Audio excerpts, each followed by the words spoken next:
Everything you think you know about what a bow and arrow can do is wrong. Not a little wrong. Fundamentally, structurally wrong. Built on 2 centuries of assumptions handed to you by people who never once watched a real bow perform at its limit. The Comanche of the southern plains carried weapons so devastating that trained military officers watched in open disbelief. Weapons that drove arrows clean through a 1,700-pound buffalo bull and out the other side, not buried in the ribs, not lodged in muscle, through the animal out the far side into the ground beyond. Explorer George Catlin, who lived among the Plains nations in the 1830s and documented exactly what he witnessed, wrote flatly that the Indian bow was far more efficient than the best firearm available. He was not romanticizing, he was reporting. And if this is the first time anyone told you that, ask yourself why. His name in this story is Tosa Nakai, White Bow, a Quahati Comanche warrior, 23 years old, born into the most feared mounted fighting force the North American continent had ever produced. He lived in the vast, wind-hammered expanse of the Llano Estacado, the staked plains of what we now call West Texas, in the late summer of 1850. The grass out there runs flat in every direction until the sky swallows it. The wind smells of dry caliche dust and buffalo musk. He had been on horseback since before he could clearly remember, and drawing a bow since the age of 6. By 12, he had taken his first buffalo. By 16, he had been gifted his first proper hunting bow, built from Osage orange wood, the dense golden hardwood his people prized above all others, backed with twisted elk sinew and sealed with hide glue rendered from boiled hooves. A bow worth, in the trade economy of the plains, 8 horses. But Tosa Nakai had spent 2 full seasons building something different, something that made the other men in his band laugh when they picked it up. Before we go any further, I want to ask you something personal. Have you ever stood in front of a wall of modern hunting gear? All the carbon fiber and digital rangefinders and price tags that could cover 2 months of rent? Drop that in the comments below, because what you are about to discover will permanently change how you look at every bow ever made. Walk into any major sporting goods store right now and stand in front of the archery wall. What you will see is engineering theater, compound bows with binary cam systems, adjustable leadoff percentages, vibration dampening modules, stabilizer rods, mechanical release aids, carbon arrow shafts with precision machined aluminum inserts, and expandable broadheads with 4 blade tips that deploy on impact. The average serious hunting setup costs between $1,200 and $2,000. The arrows themselves are engineered to fly fast and flat, but they are fragile. They flex on release. They shed energy through vibration.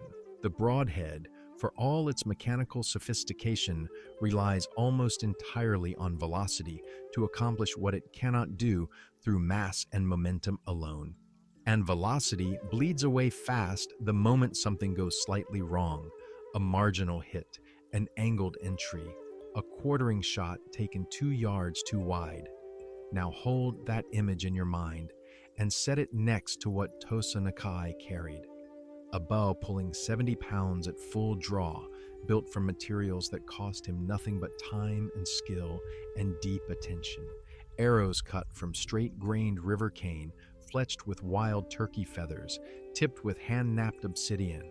No rangefinder, no peep sight, no mechanical trigger, just 15 years of daily practice compressed into muscle memory so deep it no longer required thought.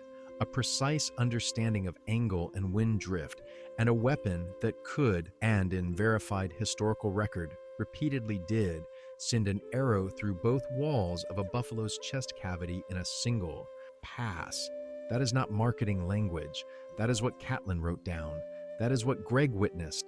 That is what Paul Kane documented among separate nations, in separate decades, independently. Here is the part that should make you genuinely angry. The modern archery industry did not design its products to make you a better hunter. It designed them to make you a returning customer.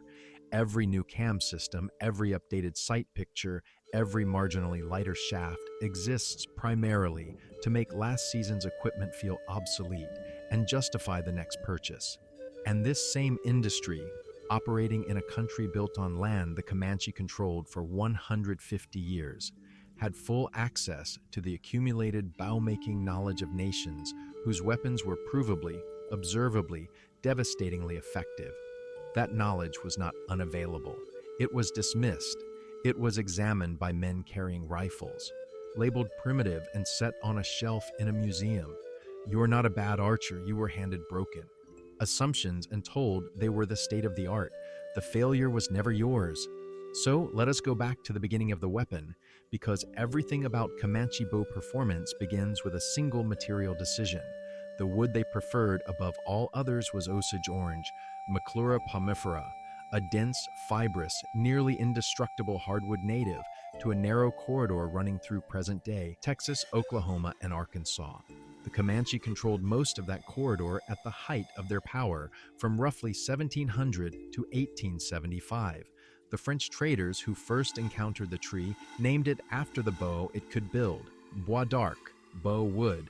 Osage, orange heartwood, is a deep canary yellow, so hard it will turn a knife sideways, with a cellular structure that bends under stress and snaps back without fatigue in a way almost no other wood on the continent can match. The Comanche had it growing across their homeland. Before a single bowyer touched a stave, the material advantage was already decisive. Here is where it gets remarkable. A self-bow shaped from a single stave of Osage orange was already exceptional by any world standard. The Comanche did not stop there. The finest hunting bows were sinew-backed composites, buffalo or elk sinew, dried until brittle and then pounded until it separated into long parallel fibers, was applied in multiple thin layers across the back of the bow, the side facing away from the archer, using hide glue boiled from joints and hooves to a precise viscosity. As each layer dried, it contracted under tension. The wood beneath was simultaneously driven into compression, two materials working in opposing mechanical directions, storing energy from both ends of the equation at once. A sinew-backed Osage orange bow, measuring 50 inches, could reach draw weights of 60 to 70 pounds and push an arrow to speeds approaching 170 feet per second. At the distances used in a mounted chase, sometimes as close as 10 feet, the warrior riding at a full gallop parallel to the animal, the kinetic energy delivered was not enough merely to wound a large bull. It was enough to exit the far wall of one. Catlin recorded it, Gregg recorded it, Kane recorded it among different nations in different decades. A Cheyenne archer named Scabby Dog was witnessed sending an arrow through a wild steer's chest and burying its point in a tree on the far side. A Cree hunter named in historical record dropped 16 buffalo with 17 arrows. This was not isolated. This was the standard operating result of a weapon system built correctly, from the right materials, in the right configuration, wielded by a practitioner who had trained since childhood. 5 independent observers, different regions, different nations, the same documented physics. Now here is what made Tosa Nakai's weapon something else entirely. He had not built a sinew-backed wooden bow. He had built a horn composite, segments of buffalo horn, soaked in water for several days until the keratin structure softened and became workable, then straightened under sustained pressure, cut into tapered strips, and laminated over a wooden core in overlapping layers, bound tightly in sinew, sealed with hide glue, and left to cure through a full season before any string was ever drawn across it. Horn resists compression at a cellular level more effectively than any wood fiber. This meant the limbs of a horn bow could be reflexed, bent dramatically backward in their resting, unstrung position to an angle that stored enormous energy before the first arrow was ever nocked. When released, that energy did not bleed off gradually the way a wood bow's does. It released in a single concentrated burst. It did not spring, it detonated. The bowyers who produced these weapons were not craftsmen in any casual sense. They were precision engineers working across multiple seasons. The sinew had to dry slowly enough that it bonded without cracking. The horn had to soak long enough to become pliable without losing structural integrity. The hide glue reduced to a precise consistency, had to penetrate the surface layer without flooding the joint. Miss any single step and the bow failed, often explosively, sometimes on the very first draw. If this is changing how you see what a bow actually is, hit like right now, because we have not yet reached the part that explains what made Tosa Nakai's version crazy, even by Comanche standards. In a standard mounted buffalo hunt, the tactical goal was rate of fire. Comanche warriors were documented sending 15 to 20 arrows per minute from a galloping horse, a rate that equaled the Colt revolver, as Josiah Gregg personally confirmed when a Comanche chief demonstrated his bow beside Gregg's repeating pistol and matched it shot for shot. That rate demanded a light bow, a fast bow, one that could be drawn and cycled again while the horse was still moving and the next animal was already presenting its flank. Tosa Nakai's hornbow was not that weapon. It was a single-shot instrument, high draw weight, slow to cycle, demanding enough at full draw that it required his entire body, legs, braced, back engaged, breath controlled, to execute cleanly. His bandmates were not wrong that it was impractical for a herd chase. They simply did not understand that he was not planning one. The bull he had watched for 3 seasons was not an ordinary animal. Documented historical records confirm that mature wild plains, bison bulls of the mid-19th century regularly exceeded 1,700 pounds, with the best verified specimens approaching 2,400 pounds.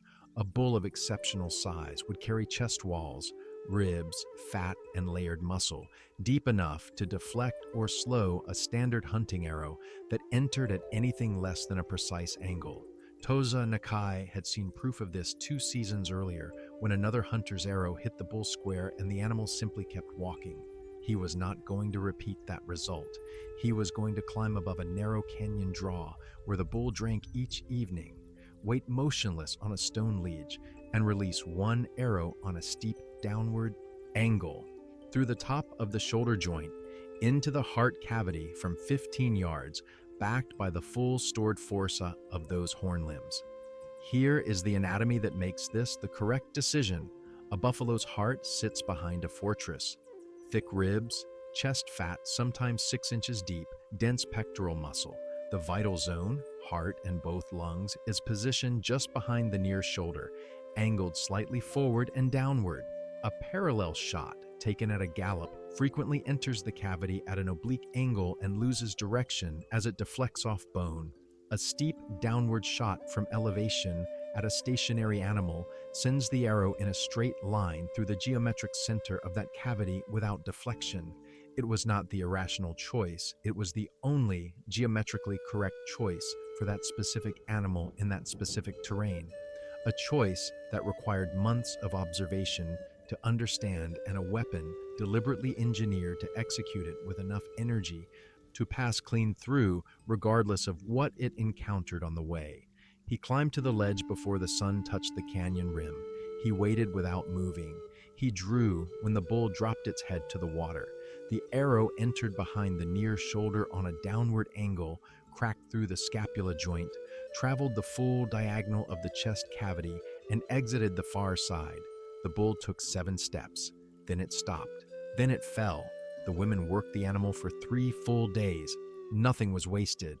Nothing about this had ever been primitive. So why did this knowledge get left behind? Why did the engineering genius of Comanche bow making, centuries of applied material science, hunt-specific weapon design, anatomically informed shot selection, end up mounted on a museum wall and reduced to a caption? 3 reasons, and they arrived together. Speed.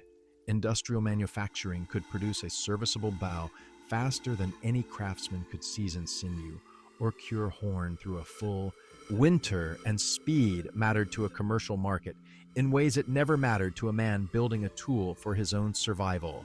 Cost. A horn composite bow representing 4 months of skilled individual labor could not survive economically against a factory-cut stave priced for volume. When production scale became the measure of value, individual mastery became economically invisible. And the rifle, when a firearm could kill reliably at 200 yards, the entire debate about bow engineering appeared to collapse under the weight of a single technological fact. But the ledger was never complete. The rifle required ammunition, a supply chain, a factory, a warehouse, a shipping route, a government maintaining all of it. The Comanche bow required a forest, a buffalo herd, and knowledge that lived in the hands of the person carrying it. So, what do you do with this information? Three options in order from easiest to most committed. The first, find and follow a contemporary Comanche bow maker, Willie Pica, a Comanche Nation member who learned this craft from elders beginning at age 9, has documented his traditional process online and has been building functional Osage orange bows backed with natural sinew, sealed with traditional hide glue for decades. His bows still perform after 20 years of use. Watch one demonstration and you will never look at a carbon fiber riser the same way. The second, source Osage orange and attempt a self-bow yourself. It is the most accessible entry into traditional construction. The wood is available through specialty timber suppliers and, depending on your region, may grow within driving distance. The process, splitting a stave along the grain, following the growth rings to preserve the back's integrity, slowly tillering the limbs down to a balanced draw, is patient, slow work. Your first bow will take several weeks. It will teach you more about applied material science and mechanical energy transfer than any catalog ever could. The third and simplest option requires no tools, no timber, and no expense. The next time you pick up any bow at all, ask one question before you do anything else. What specific problem was this weapon actually built to solve? Not what was it marketed to solve. Not what does the price suggest it solves. What real mechanical challenge drove its design? That question alone, asked honestly, will change how you evaluate every piece of equipment in your hands for the rest of your life. Toza Nakai was not a primitive man with a primitive weapon. He was a precision engineer who spent 3 years studying one specific animal, designed a custom tool around the geometry of one specific shot, and executed that shot with accuracy built through 15 years of unbroken daily practice. He was not guessing. He was not lucky.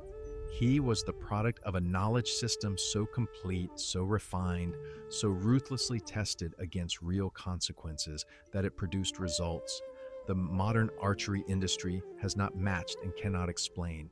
The knowledge was not primitive. It was not lost. It was dismissed, set aside by men who assumed that newer meant better, and who were wrong in ways we are still paying for today. Subscribe because we are just getting started digging this back up, and tell us in the comments what forgotten craft, what abandoned technique, what piece of knowledge the modern world traded away for a price tag. Do you want us to investigate next?